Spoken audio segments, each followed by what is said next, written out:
মানুষ বলে টাকার লোভ বড় লোভ, আর তার জন্য মানুষ সব করতে পারে।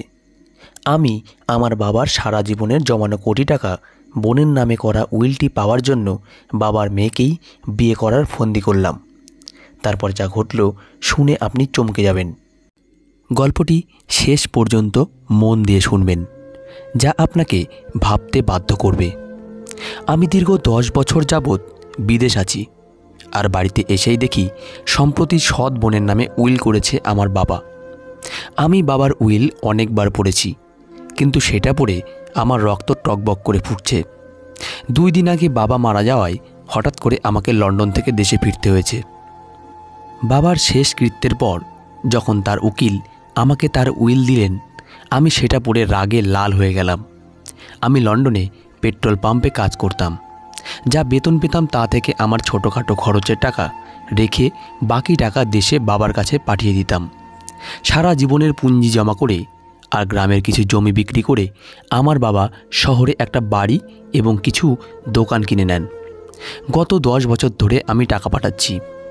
17 বছর বয়সে লন্ডন গিয়েছিলাম, আর এখন আমার বয়স 27 বছর।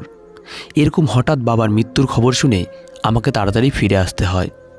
তাই আমার চাকরিও চলে যায়, কারণ তারা আমাকে ছুটি দিতে রাজি ছিলেন না। আমারও সাহস ছিল যে আমি যে টাকা বাড়িতে পাঠিয়েছি বাবা নিশ্চয়ই তা আমার জন্য গুছিয়ে রেখেছেন। তাই আমি বাড়ি গিয়ে কোনো ছোটোখাটো কাজ করে থিতু হব। কিন্তু আমার বাবার উইল আমার হুঁশ উড়িয়ে দিয়েছে। উইলে লেখা ছিল যে লন্ডনে যাওয়ার জন্য তোমার টাকার প্রয়োজন ছিল, তাই আমি আমার জমির কিছু অংশ বিক্রি করে তোমার টাকার ব্যবস্থা করেছিলাম। তাই এখন এই বাড়ি এবং বাকি বাবার সম্পত্তির উপর শুধুমাত্র সুহানার অধিকার। যখন তুমি লন্ডনে গিয়েছিলে তখন তুমি তোমার ভাগ পেয়ে গেছো। এটা পড়ে আমার মাথা ঘুরতে লাগলো। অন্যদিকে আমার বোন যে ছোটোবেলা থেকে মেন্টাল হসপিটালে চিকিৎসাধীন, আমার বাবা কিভাবে তাকে তার সম্পত্তি তাকে দিলেন। যাই হোক, এটা এমন কোনো ব্যাপার হতো না যদি সম্পত্তির একটা অংশ সুহানার নামে থাকতো। তাহলে আমি তাকে দিয়ে স্ট্যাম্প পেপারে সই করিয়ে সব কিছু আমার নামে করে নিতাম। কিন্তু বাবার বোকামির কোনো সীমা ছিল না। সাথে এটাও লিখে রেখেছিল যে সুহানাকে যে বিয়ে করবে এবং না কখনো তাকে ডিভোর্স দেবে, না অন্য কোনো বিয়ে করবে, সেই বাবার সমস্ত সম্পত্তি পাবে। মানে আমার এতদিনের পরিশ্রম সব বাবা নষ্ট করে দিয়ে গেছেন। আমার হাতে একটা ফুটো পয়সাও দিয়ে যাননি। যদিও বাবার সম্পত্তি এখন কোটিতে পৌঁছেছে, যা তিনি একসময় লাখে কিনেছিলেন। বাবার উইল পড়ে আমার খুব রাগ হলো। এমন উইলের মানে কি? বাবা তার সম্পত্তি অপরিচিত কাউকে কিভাবে দিতে পারেন? যদি আমি সুহানার বিয়ে কারোর সাথে দিয়েও দেই তবুও আমি কিছুই পাবো না। এমনকি আমার তো নিজের বাবার বাড়িতেও থাকবো অনুমতি ছিল না। এই বাড়িতে সেই থাকতে পারবে যার বিয়ে সুহানার সাথে হবে। এই অদ্ভুত উইলের সাথে একটা চিঠিও ছিল, যা বাবা আমার নামে লিখে গিয়েছিলেন। কিন্তু আমি বাবার উপর এতটাই রেগে গিয়েছিলাম যে আমি সব কিছু একটা ড্রয়ারে ফেলে দিয়েছিলাম। বাবার লেখা শেষ চিঠিটা পড়ার ইচ্ছাই আমার ছিল না। আমি জানতাম আমাকে অনুরোধ করা হয়েছে যে সুহানা পাগল, তার সম্পত্তি দরকার। সম্পত্তির লোভে কেউ তাকে বিয়ে করে সারা জীবন দেখে রাখবে। তুমি ছেলে মানুষ, নিজের ব্যবস্থা নিজেই করে নিতে পারবে। বাবা নিশ্চয়ই চিঠিতে এই রকমই কিছু লিখেছিলেন। তাই চিঠিটি পড়ার ইচ্ছা আমার মোটেও ছিল না। তাই আমি চিঠিটি ড্রয়ারে রেখে ড্রয়ার বন্ধ করে দিলাম। পরের দিন উকিল আমার কাছে এসে বললেন, আপনাকে এই বাড়ি খালি করতে হবে। আপনি কেবল সুহানার উপস্থিতিতে এবং তার সম্মতি নিয়েই এই বাড়িতে থাকতে পারবেন। আমি রাগ আর বিস্ময়ের সাথে বললাম, সে পাগল, সম্মতি জানানোর মতো বুদ্ধি তার নেই, আর আমি তার ভাই। এটা আমারও বাবার বাড়ি। আমার কথা শুনে সেই উকিল বললেন, উইলটাও আপনার বাবাই করেছেন। আপনার কাছে আজ সন্ধ্যা পর্যন্ত সময় আছে। হয় সুহানাকে এই বাড়িতে নিয়ে আসুন, নতুবা সন্ধ্যায় আপনাকে এই বাড়ি থেকে বের করে দিয়ে বাসায় তালা দিয়ে দেব। এই বলে উকিল সেখান থেকে চলে গেলেন। আর আমার দেয়ালে মাথা ঠুকতে ইচ্ছা হচ্ছিল। সুহানার বয়স 22 বছর, কিন্তু বুদ্ধি 10-12 বছরের শিশুর মতো। আর রাগ হলে এটা ওটা তুলে মারার অভ্যেস ছিল। আমি কিভাবে তাকে বাড়িতে আনতে পারি? সে তো আমার অনুপস্থিতিতে পাড়ার বাচ্চাদের জীবন কষ্টকর করে দিত। আমি ভিতরে ভিতরে খুব বিরক্ত হলাম, কিন্তু আমার বাবা আমার জন্য আর কোনো উপায় ছাড়েননি। আমি সুহানাকে আনতে বিকেলে মেন্টাল হাসপাতালে গেলাম এবং ডাক্তারকে বললাম যে আমি সুহানার ভাই এবং ওকে নিয়ে যেতে এসেছি। ডাক্তার প্রথমে রাজি হচ্ছিলেন না সুহানাকে আমার সাথে পাঠাতে। বললেন সুহানার বাবা সুহানাকে এখানে ভর্তি করিয়েছেন, তার সম্মতি ছাড়া আমরা সুহানাকে আপনার সাথে পাঠাতে পারবো না। আমি ডাক্তারকে বললাম আমি সুহানার ভাই আর আমার বাবা মারা গেছেন, তাই এখন বললেন সুহানার বাবা সুহানাকে এখানে ভর্তি করিয়েছেন, তার সম্মতি ছাড়া আমরা সুহানাকে আপনার সাথে পাঠাতে পারবো না। আমি ডাক্তারকে বললাম আমি সুহানার ভাই আর আমার বাবা মারা গেছেন, তাই এখান থেকে নিয়ে যাওয়া আটকাতে পারবেন না, আমি আপনার বিরুদ্ধে কমপ্লেন করব। তখন ডাক্তার লাইনে এসে সুহানাকে আমার সাথে পাঠাতে রাজি হলেন।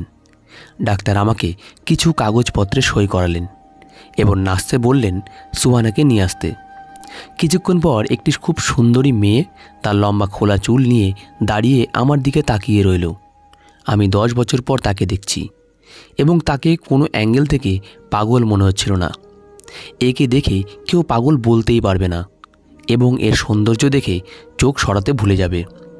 আমি তাকে 10 বছর আগে দেখেছিলাম, সে তখনও সুন্দর ছিল, কিন্তু এখন তার গায়ের রং আরও ফুটে উঠেছে। সে আমার দিকে ভয়ার্ত চোখে তাকিয়েছিল। ডাক্তার বললেন তোমার ভাই তোমাকে নিতে এসেছে, তুমি এখন তার সাথে বাড়িতে থাকবে। এই কথা শুনে কেন জানি না তার মুখ ফ্যাকাশে হয়ে গেল। সে বলতে লাগলো আমি শুধু বাবার কাছে যাব, বাবার কাছে ছাড়া আমি আর কারোর কাছে যাব না, সবাই আমাকে মারে। আমিও কি তাকে আনতে চেয়েছিলাম? বাধ্য হয়েই ওকে বাড়িতে নিয়ে আসতে হচ্ছে। বাধ্য হয়ে আমি সুহানার সামনে গিয়ে বললাম সুহানা আমি তোমার আশু দাদা, ভালো করে দেখো, আমাকে চিনতে পারবে। আমি তোমাকে বাবার কাছে নিয়ে যাব, কিন্তু আপাতত তোমাকে আমার সাথে থাকতে হবে। বাবা বাইরে গেছেন, ফিরে এলে তোমাকে বাবার কাছে নিয়ে যাব। আমি মনে করে দেওয়াতে সে আমার দিকে মনোযোগ দিয়ে তাকাতে লাগলো। হয়তো তার আমার কথা মনে পড়ে গিয়েছিল, তাই হঠাৎ সুহানা খুব খুশি হয়ে বলল আশু দাদা। আমি বললাম হ্যাঁ তোমার আশু দাদা। তারপর আমি পকেট থেকে চকলেট বের করলাম, যা দেখে ওর চোখ চকচক করে উঠল। আমি বললাম সুহানা আমার সাথে চলো, আমার কাছে এরকম অনেক চকলেট আছে, আমি সব তোমাকে দিয়ে দেব। আমার কথা শুনে সে আমার হাত থেকে চকলেট নিয়ে আমার সাথে যাওয়ার জন্য রেডি হলো। আমি প্রথমে ওকে বাজারে নিয়ে গেলাম এবং ওর জন্য কিছু সুন্দর পোশাক কিনলাম। আমি এটা করেছি কারণ উকিল আসার আগে ওর চেহারা কিছুটা ঠিক করতে চেয়েছিলাম। কিন্তু ফিরে যাওয়ার সময় একটা খেলনার দোকানে সুহানার চোখ আটকে গেল এবং সে বলল আশু দাদা আমার খেলনা চাই। সে আমাকে আশিস না বলে আশু দাদা বলতে থাকতো। আমি তাকে খেলনার দোকান নিয়ে গেলাম, ভেবেছিল একটা খেলনা নেবে, কিন্তু সে অনেক খেলনা নিতে শুরু করলো। কিন্তু আমার পকেটে এই মুহূর্তে এত টাকা ছিল না, তাই সুহানাকে আদর করে বললাম এখন একটা ডল নিয়ে নাও, কালকে আমি তোমাকে অনেক খেলনা কিনে দেব। কিন্তু সে জোর করতে লাগলো, তাই আমি সুহানার উপর রেগে যেতে লাগলাম। আমি ওর কাছ থেকে সব খেলনা কেড়ে নিয়ে রেখে দিলাম এবং ওর হাতে ধরে ওকে জোর করে গাড়িতে তুলে বাসায় নিয়ে এলাম। সে বাচ্চাদের মতো জোরে জোরে কাঁদছিল। 1 ঘন্টার মধ্যেই ওর পাগলামি দেখে বিরক্ত হয়ে গেলাম। আমার মৃত বাবার ওপরেও রাগ হতে লাগলো। না জানি কেন সে আমাকে এমন বিপদে ফেলে গেলেন যে আমাকে তার দ্বিতীয় স্ত্রীর পাগলি মেয়ের দেখাশোনা করতে হচ্ছে। সুহানা আমার সৎ মায়ের প্রথম স্বামীর সন্তান। আমার বয়স যখন 10 বছর তখন আমার মা এই পৃথিবী ছেড়ে চলে যান এবং আমার বাবা আবার বিয়ে করেন। আমার সৎ মা যখন এই বাড়িতে কনে হয়ে আসেন তখন তিনি তার মেয়েকেও সঙ্গে করে নিয়ে আসেন, যে দেখতে একদম জাপানি পুতুলের মতো হলেও একটু পাগল ছিল। আমার বাবা আমাকে বলেছিলেন সুহানা তোমার বোন, এখন থেকে একে তোমার বোন মনে করো। কিন্তু আমি রেগে বলেছিলাম এই মেয়েকে আমি বোন মানতে পারবো না, না তো আমার সৎ মাকে, না আমার বোনকে কখনোও পছন্দ করতাম। মা মেয়ে দুজনের সঙ্গেই কথা বলতাম না। খাবার খেয়ে হয় রুমে যেতাম, না হলে বন্ধুদের সঙ্গে বেরিয়ে পড়তাম। স্কুল থেকে ফিরে এটাই আমার রুটিন ছিল। আমি মা এবং মেয়েকে অবহেলা করতাম। কিন্তু সুহানা নামের মেয়েটির প্রতি তখন থেকেই ঘৃণা অনুভব করতে শুরু করি। যখন আমার নিজের বাবা আমার চেয়ে তাকে বেশি ভালোবাসতেন, তিনি তাকে কোলে নিয়ে এমনভাবে ঘুরতেন যেন সে তার নিজের মেয়ে আর আমি সৎ। যখন আমি বাবাকে এই সব করতে দেখতাম রাগে আমার রক্ত টকবক করে ফুটত। একবার আমি আমার খেলনা নিয়ে খেলছিলাম, তখন সে আমার খেলনা নেওয়ার জন্য জোরাজুরি করতে শুরু করলে আমি তাকে বলেছিলাম, খবরদার আমার খেলনা স্পর্শ করবি না। তখন সে জোরে জোরে কাঁদতে শুরু করে। তাই আমি ওর মুখে জোরে থাপ্পড় মারলাম। আমার থাপ্পড় এতটাই জোরে ছিল যে সে ছিটকে পড়ে গেল। এমন সময় আমার বাবা ঘরে ঢুকছিলেন। এটা দেখে আমার সৎমা আমার দিকে ঘুরতে লাগলেন, আর বাবা আমাকে খুব জোরে থাপ্পড় মেরে বললেন, এই নিষ্পাপ শিশুর গায়ে হাত তোলায় সাহস তোর কীভাবে হলো? ব্যাস তারপর থেকে আমি সুহানাকে ঘৃণা করতে লাগলাম। সময় যত গড়ালো এই পাগলের প্রতি আমার ঘৃণাও বাড়তে থাকতো। তারপর 17 বছর বয়সে আমি আমার পড়াশোনাকে বিদায় দিয়ে বাবার কাছে জেদ করতে লাগলাম যে আমাকে লন্ডন যেতে হবে। আমার এক বন্ধু তার বাবার সাথে সেখানে গিয়েছিল, আমিও তাদের সাথে গিয়েছিলাম। আমার কাছে ডিগ্রি ছিল না, তাই পেট্রোল পাম্পে আমি কাজ করতাম। এখন 10 বছর পর এসে দেখি আমার নিজের বাবা আমার পরিবর্তে তার সৎ মেয়েকে সব কিছু দিয়ে দিয়েছেন।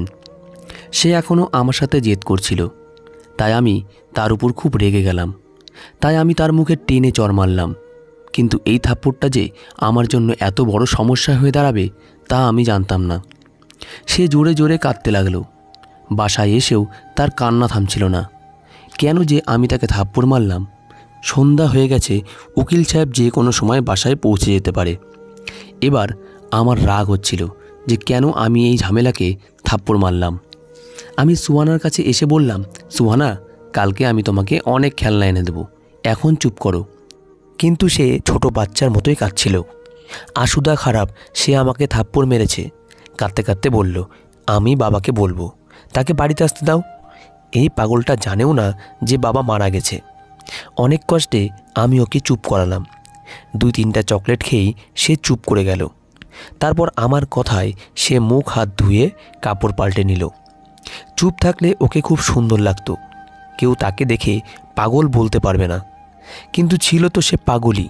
যাই হোক, উকিল বাসায় পৌঁছে সোহানাকে জিজ্ঞেস করতে লাগলো যে তোমার প্রতি আশিসের ব্যবহার কেমন। এই কথা শুনে সোহানা আমার দিকে তাকালে আমি ভয় পেলাম যে সে হয়তো বলবে যে আমি তাকে থাপ্পড় মেরেছি। সে বলতে লাগলো, আশু দাদা খারাপ। এই কথা শুনে আমি হতবাক হয়ে গেলাম। তারপর সে বলল যে আমাকে খেলনা এনে দেয় না। উকিল বললেন, আমি যদি তোমার দাদাকে টাকা দেই তাহলে সে তোমাকে অনেক খেলনা কিনে দেবে। এই বলে উকিল সাহেব আমাকে একটা চেক দিয়ে বললেন, তোমার বাবা যে দোকান কিনেছিলেন তার অর্ধেক ভাড়া সুহানার চিকিৎসার জন্য খরচ করতেন, আর বাকি অর্ধেকটা তার ভবিষ্যতের জন্য ব্যাংকে জমা আছে। এখন সে বাড়িতে আছে আর তুমি তার দেখভাল করছো, তাই তুমি এখন এটা রাখো। সুহানার বিয়ের পর এই চেক ওর স্বামী পাবে। এটা শুনে আমি হতভম্ব হয়ে গেলাম। আমি তার কাছ থেকে সেই চেকটা নিয়ে দেখলাম সেটা 50,000 টাকার চেক। রোজগার না করেও মাসটা আরামেই কাটাতে পারবো। পরের দিন সুহানার জন্য অনেক খেলনা নিয়ে এলাম। সে খুব খুশি হলো। এভাবেই দিন কাটছিল, আর আমি ভাবছিলাম সুহানা নামের ঝামেলা থেকে কিভাবে মুক্তি পাব। আমি চাইতাম সুহানা নামের মেয়ের হাত থেকে রেহাই পাবো, সাথে সমস্ত সম্পত্তিও পাবো। তারপর আমি আমার এক বিশ্বস্ত বন্ধুর সাথে কথা বললাম। আমি এমন একটা বোকা ছেলে চাই যার সাথে আমি বোনের বিয়ে দিয়ে সমস্ত সম্পত্তি আমার নামে করে নিতে পারি। আমার কথা শুনে আমার বন্ধু বলল যে এরকম ছেলে খুঁজে পাওয়া খুব কঠিন। কোনো গরিব ছেলেকে লোভ দেখিয়ে সুহানার সাথে বিয়ে দিলে সে যখন বুঝবে যে সে কোটি টাকার মালিক তখন তোকেই বাড়ি থেকে বের করে দেবে। আমার বন্ধু ঠিকই বলেছিল। তখনই আমার বন্ধু আরও বলল, দেখ আশিস, আমার মাথায় একটা বুদ্ধি আছে। তুই যদি আমার কথায় রাজি হোস তাহলে সব সম্পত্তি তোর নামে চলে আসবে, আর তোকে কোনো কাজও করতে হবে না। আমি বললাম, ঠিক আছে, তোর আইডিয়াটা আমাকে বল। তারপর আমার বন্ধু আমাকে যা বলল তা শুনে আমার রক্ত গরম হয়ে গেল। আমি রেগে তার কলার চেপে ধরে বললাম, তুই কিভাবে এসব ভাবতে পারিস? সে আমার বোন। সে আমার হাত থেকে তার কলার ছাড়িয়ে নিয়ে বলল, সে তোর নিজের বোন না, তার মা বাবা অন্য, আর তোর মা বাবাও অন্য। তোরা দুজনেই আলাদা বাবা মায়ের সন্তান। তোদের দুজনের মধ্যে রক্তের কোনো সম্পর্ক নেই। তুই তাকে বিয়ে করতে পারিস, আর এটাই একমাত্র উপায় যে তুই সব কিছুর মালিক হতে পারবি। কথাটা শুনে আমি চুপ হয়ে গেলাম। আমার বন্ধু ওখান থেকে চলে গেল, আর আমি চিন্তায় পড়ে গেলাম। কিন্তু যখনই সুহানাকে বিয়ের কথা ভাবি তখনই আমার মন কেঁপে উঠত যে কিভাবে ওকে বিয়ে করব, এটা কোনোভাবেই সম্ভব না। কিন্তু এটাও ঠিক, আমি যার সাথেই সুহানার বিয়ে দিই না কেন, সে কোটি টাকার সম্পত্তি দেখে আমাকে আমার নিজের বাড়ি থেকেই বের করে দিত। পরের দিন আমি আমার বন্ধুকে বললাম, তুই ঠিকই বলেছিস, আমি উকিলের সাথেও কথা বলেছি, সে আমার আর সুহানার সম্পর্কের কথা জানে। তাই সে বলেছে, ঠিক আছে, কিন্তু তোমার উইলের কথা মনে আছে তো? তুমি আর বিয়ে করতে পারবে না, সুহানাকে ছাড়তে পারো, সেক্ষেত্রে তোমার কাছ থেকে সব কিছু নিয়ে নেওয়া হবে। এটা সেই কাঁটা যেটা আমার গলায় আটকে ছিল। আমি তো ভুলেই গিয়েছিলাম যে আমার বাবা আমার জন্য কি কি কাঁটা বিছিয়ে রেখেছেন। আপাতত আমাকে সুহানাকে বিয়ে করতে হবে, যাতে আমি ভালো পরিমাণে টাকা পাই এবং তা দিয়ে নিজের ব্যবসা শুরু করতে পারি। একবার আমার ব্যবসা প্রতিষ্ঠিত হয়ে গেলে আর কোনো সমস্যা থাকবে না। আমি যদি সুহানাকে ছেড়েও দিই তাহলেও কোনো অসুবিধা হবে না। আমি সুহানাকে বিয়ে করে নিয়েছি। সেই পাগলটাও তো বিয়ের মানেও বুঝতো না, সে শুধু তার খেলনা নিয়েই মগ্ন থাকত। বিয়ের পর উকিলের কাছে বেশ কিছু টাকা দাবি করি, যেটা পেয়েও গিয়েছিলাম। তারপর সেই টাকা দিয়ে নিজের একটা ছোট পোশাক কারখানা খুলে কাজ শুরু করি। কিন্তু বাস্তবে সুহানাকে নিয়ে সমস্যা হলো যে কোনো কাজের মেয়েই দিনরাত আমার বাড়িতে থাকতে রাজি হলো না। তারা বলল যে সে একটা পাগল মেয়ে এবং সে তার মেজাজ হারিয়ে কী করে বসবে তার ঠিক নেই। ও হাতে যা পায় তাই দিয়ে আমাদেরকে একদিন মেরে ফেলবে। দিনের বেলার কাজের মেয়ে ঘরের কাজ আর রান্না করে চলে যাওয়ার পর ঘরে বাইরে থেকে তাকে তালা মেরে আমিও চলে যেতাম। আমি এটা কখনো ভাবিনি যে সুহানা একা একা কিভাবে থাকবে। আমি ভাবিও নি যে সে একটা পাগল, নিজেই নিজের ক্ষতি করতেও পারে। যখন বাসায় ফিরতাম জিনিসপত্র সারা ঘরে ছড়িয়ে ছিটিয়ে পড়ে থাকতো। সুহানা কিছু খাবার খেত, বাকি সব মেঝেতে পড়ে থাকতো, আর সে খেলনা নিয়ে খেলতে থাকতো। আমাকে দেখে আশু দাদা বলে আমার কাছে এসে চকলেট চাইতো। আমি পকেট থেকে একটা করে চকলেট বের করে ওকে দিয়ে দিতাম। ক্লান্ত হয়ে বাসায় পৌঁছাতাম আর বাড়ির অবস্থা দেখে মনে হতো সুহানার গলা চেপে ধরি। সেই সময় আমার কারখানায় একটি মেয়ে কাজ করত। সে দেখতে খুব সুন্দর ছিল, আমি তাকে পছন্দ করতাম। খুব তাড়াতাড়ি আমরা একে অপরকে বিয়ে করার মনস্থ করলাম। আমি তাকে আমার সাথে আমার বাসায় নিয়ে এলাম। তাকে দেখে সুহানা চমকে উঠে জিজ্ঞেস করলো, ও এখানে কেন এসেছে? বের করে দাও ওকে। এই দেখে মরিয়ম আমার দিকে তাকিয়ে বলল, আশিস, একটা পাগল মেয়েকে ঘরে রেখেছো কেন? আমি বললাম, এটা আমার বাধ্যবাধকতা। তারপর আমি মরিয়মের কাছে কিছুই লুকালাম না, ওকে সব খুলে বললাম। ও আমাকে বলল যত তাড়াতাড়ি সম্ভব এর হাত থেকে মুক্তি পেতে। বিয়ের পর আমি একে কিছুতেই সহ্য করব না। এই কথা শুনে আমি চুপ হয়ে গেলাম। আমি মরিয়মকে পছন্দ করতাম, তাই আমি চেষ্টা করছি তাড়াতাড়ি আমার ব্যবসা দাঁড় করাতে, যাতে আমি সুহানার হাত থেকে মুক্তি পেতে পারি। তখন মরিয়ম আমাকে একটা বুদ্ধি দিল যে সুহানাকে স্লো পয়জন খাওয়ানো শুরু করো। এই পাগলি মেয়েটারও কি কোনো জীবন? তার মরে যাওয়াই ভালো। এভাবে আমার জীবনের ঝামেলাও কমবে, আর স্লো পয়জনের কারণে কেউ আমাকে সন্দেহ করবে না।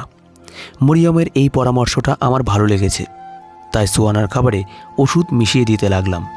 মাঝে মাঝে আইসক্রিমের সাথে গুঁড়ো মিশিয়ে তাকে দিতাম। আমি চেয়েছিলাম ও মরে যাক। এভাবেই সময় কাটতে লাগলো। একদিন ঘরে ঢুকতেই সুহানার কান্না শুনতে পেলাম, কিন্তু তাকে কোথাও দেখতে পেলাম না। আমি তাকে ডাকলাম, কিন্তু সে আসেনি। সে বোধহয় তার রুমেই ছিল, কারণ ওখান থেকেই কান্নার আওয়াজ আসছিল। আমি তার রুমের দরজা খুলে ভিতরে ঢুকতেই আমার জীবন বেরিয়ে গেল। সে এক কোণে ভীত সন্ত্রস্ত হয়ে বসেছিল।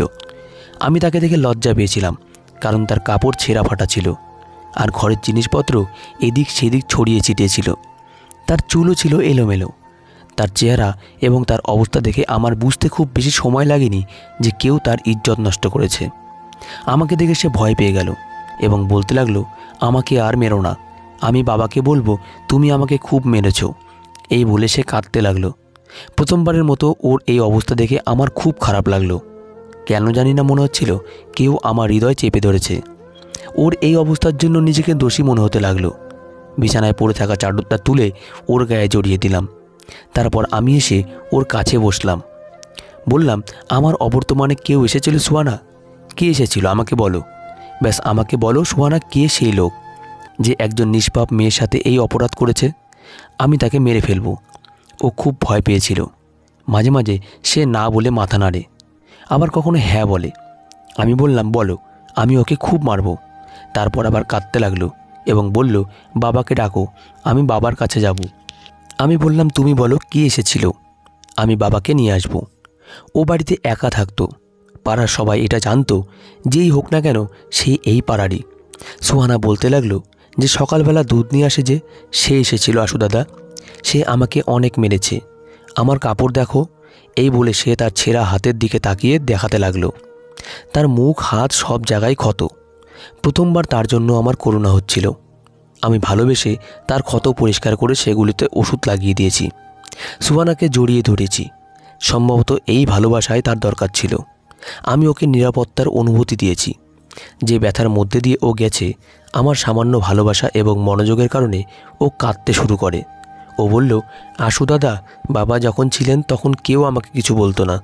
এমনকি মায়ের মৃত্যুর পরেও আমার কান্না পায়নি, কারণ বাবা আমার পাশে ছিলেন। কিন্তু বাবা অসুস্থ থাকতে শুরু করেন, তাই তিনি আমাকে ডাক্তারের বাড়িতে রেখে আসেন। আশু দাদা, ডাক্তাররা ভালো না, তারাও আমাকে মারত।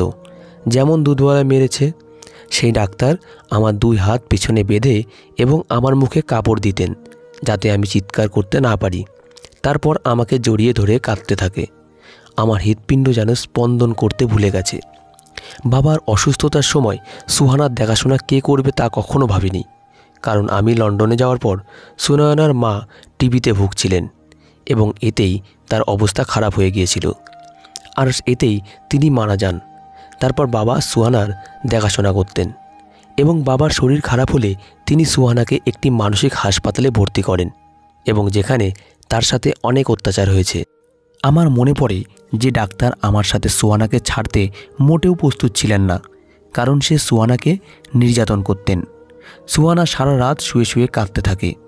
কখনো ভয়ে কেঁপে উঠত, আবার কখনো কান্নাকাটি করতে থাকতো আর বলতো, আমার কাছে আসবে না, আমি আমার বাবাকে বলে দেব, সে তোমাকে মারবে। প্রথমবারের মতো আমি অনুভব করলাম যে আমি এই নিষ্পাপ মেয়েটি সাথে যা করেছি সেটা কত বড় অপরাধ। আমি আমার সুবিধার জন্য তাকে হত্যা করার কথাও ভাবছিলাম। এখন আমি আমার বাবার ইচ্ছা বুঝতে পেরেছি এবং কেন তিনি আমাকে এত বেঁধে দিয়েছিলেন। হঠাৎ আমার বাবার লেখা চিঠির কথা মনে পড়ল। উঠে আলমারির ড্রয়ার খুলে সেই চিঠিটা পেলাম, যেটা উইলের সাথে ছিল।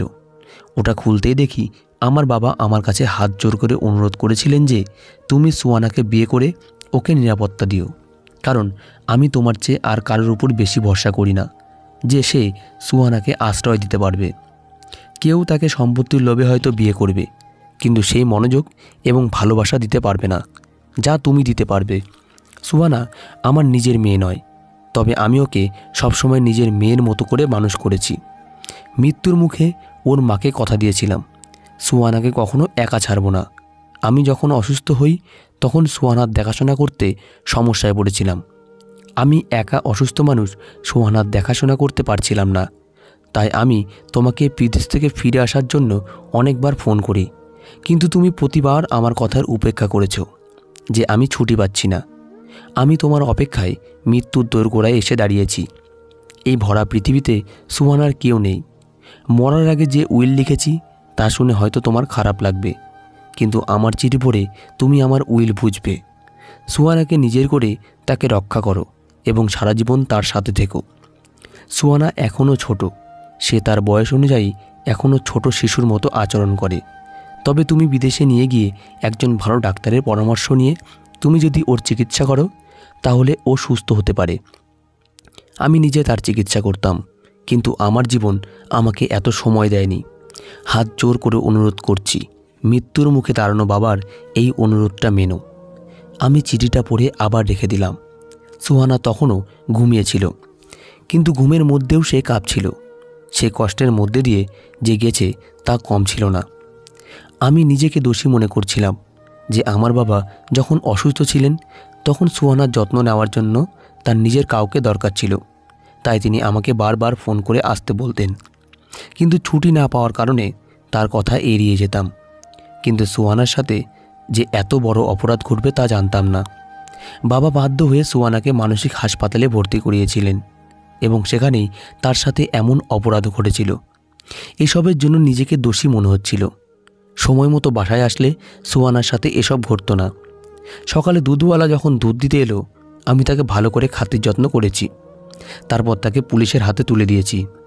এটা দেখে সুহানা খুব খুশি হয়ে আমাকে বলল, হ্যাঁ একে আরও মারো, এ আমাকে অনেক মেরেছে।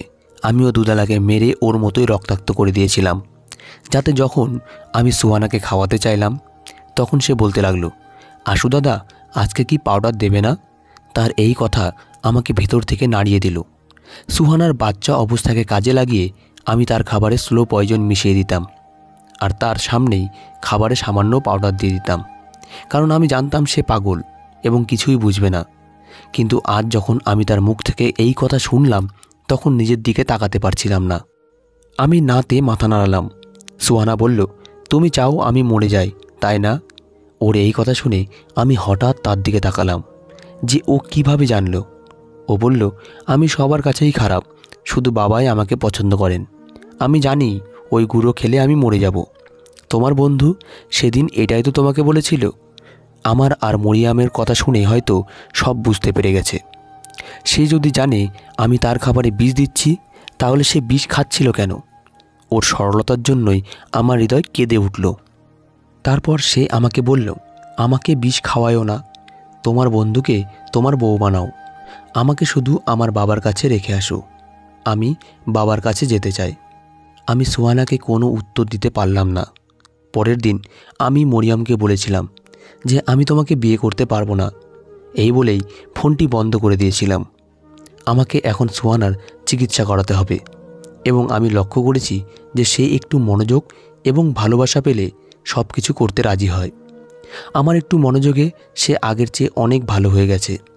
ঘর পরিষ্কার পরিচ্ছন্ন রাখতে শুরু করে, সাথে আমার অনেক ছোটোখাটো কাজ সে করে দিত। যেখানে ওষুধ কাজ করে না সেখানে ভালোবাসা অনেক কাজ করে। আমার ভালোবাসার প্রভাবে সুহানা আগের থেকে ভালো হতে শুরু করে। আমি আমার ব্যবসা আমার ম্যানেজারের হাতে ছেড়ে সুহানাকে লন্ডনে নিয়ে যাই। সেখানে সুহানাকে একজন ভালো ডাক্তারের কাছে চেক আপ করিয়ে সুহানার চিকিৎসা শুরু করি। ধীরে ধীরে সুহানা ভালো হতে শুরু করে, সাথেই আমাদের সম্পর্কে কথাও বুঝতে পারে। আমি তাকে বাবার সম্পর্কে কথা বলেছিলাম যে বাবা আর এই পৃথিবীতে নেই। প্রথমে সে অনেক কেঁদেছিল, কিন্তু শীঘ্রই সে নিজেকে সামলিয়ে নেয়। এখন সে আমাকে আশিস বলে ডাকে, অশু দাদা নয়, কারণ সে আমাদের সম্পর্ক বুঝতে পেরেছিল। 6 মাস পর যখন আমি লন্ডন থেকে দেশে ফিরে আসি তখন সুহানা পুরোপুরি সুস্থ। এই 6 মাসে সুহানার যত্ন নিতে নিতে আমি তার প্রেমে পুরোপুরি ডুবে গিয়েছিলাম। আর সুহানাও আমাকে ছাড়া এক মুহূর্তও থাকতো না, সব সময় আমার সাথেই লেগে থাকতো। আর আমাকে বলতো, আমাকে ছেড়ে যেও না আশিস, আমি মরে যাব। আমিও সুহানাকে কথা দিয়েছিলাম, তোমাকে ছেড়ে কোথাও যাব না। যখন আমি আর সুহানা রুমে প্রবেশ করলাম, ঘরের সাজসজ্জা দেখে সুহানা হতভম্ব হয়ে গেল এবং পরের মুহূর্তে লজ্জায় লাল হয়ে গেল। আমি আমার বন্ধুকে আমার আসার খবর আগেই জানিয়েছিলাম এবং আমি তাকে বুঝিয়ে দিয়েছিলাম যে তাকে কি করতে হবে। আমাদের বিয়ের প্রায় 8 মাস হতে চলল এবং এখনও পর্যন্ত সুহানা আমার মধ্যে কিচ্ছু হয়নি। এখন সুহানা পুরোপুরি সুস্থ এবং আমি সুহানার সাথেই ছিলাম। আমরা আমাদের বিবাহিত জীবন একসাথে শুরু করতে চেয়েছিলাম। আজ রাত ছিল আমাদের বিয়ের রাত। আমার বন্ধু সব প্রস্তুত করে রেখেছিল। রুমে ঢোকার সাথে সাথেই গোলাপের ঘ্রাণ আর সাজানো ঘর সুহানাকে চমকে দিল। মুখে লজ্জার আভা আর নিচু চোখ আমাকে নিয়ন্ত্রণের বাইরে নিয়ে গেল। আমি সুহানাকে আমার পাশে নিয়ে বসলাম। আমি সুহানাকে বললাম, আজকে রাত আমাদের জীবনের নতুন সূচনা। এর আগে আমি তোমার সাথে যা করেছি আশা করি তুমি আমাকে ক্ষমা করে দেবে। সুহানা বলল, আশিস, আমি তোমাকে অনেক আগেই ক্ষমা করে দিয়েছি এবং তোমাকে আমার মন থেকে মেনেও নিয়েছি। আমি সুহানাকে একটি সোনার চেন দিয়েছিলাম যার উপর এ এবং এস খোদাই করা ছিল। এটি স্পেশালি সুহানার জন্য বানিয়েছিলাম, আর এই গিফটটি ধরে সুহানার চোখে আনন্দাশ্রু ছিল এবং খুশিতে আমাকে জড়িয়ে ধরেছিল। আমিও তাকে আমার বুকে শক্ত করে ধরেছিলাম। এই রাতটি ছিল আমাদের জীবনের একটি স্মরণীয় রাত এবং আমাদের ভবিষ্যৎ জীবন খুব সুন্দর হতে চলেছে। তো বন্ধুরা, আজকের গল্পটি এই পর্যন্তই। গল্পটি কেমন লাগলো কমেন্ট করে জানাবেন। গল্পটি ভালো লেগে থাকলে একটা লাইক দেবেন আর পরবর্তী গল্পের জন্য চ্যানেলটি সাবস্ক্রাইব করুন এবং পাশে থাকা বেল আইকনটি ক্লিক করে রাখুন। আমাদের পাশে থাকবেন। ধন্যবাদ সবাইকে। ভালো থাকবেন।